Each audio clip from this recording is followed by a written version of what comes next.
میں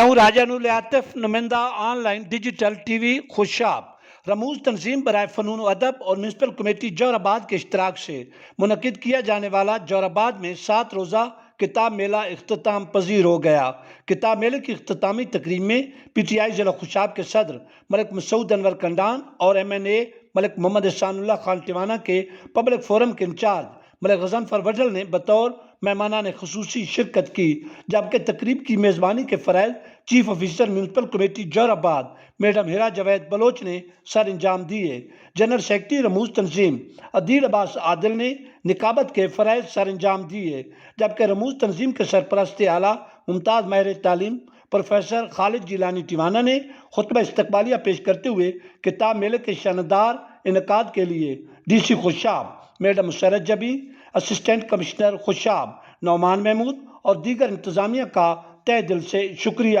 ادا کیا۔ اس موقع پر نذر عباس نذر، سید رمیز حیدر نقوی، بابر حیات، سید کامران حیدر شیرازی، محمد مزمل، محسن نواز، راشد مقبول اور ریاض جاذب کو بلدیہ کی طرف سے تعریفی اسناد سے سرفراز کیا گیا، جبکہ چیف آفیسر میڈم ہیرا جاوید بلوچ کو اعزازی شیلڈ پیش کی گئی۔ اس پروقار تقریب میں پی ٹی آئی کے مقامی رہنماؤں فضل جلیل خان، چودھری عامر، ملک فیصل آوان و دیگر متعدد افراد نے خصوصی شرکت کی۔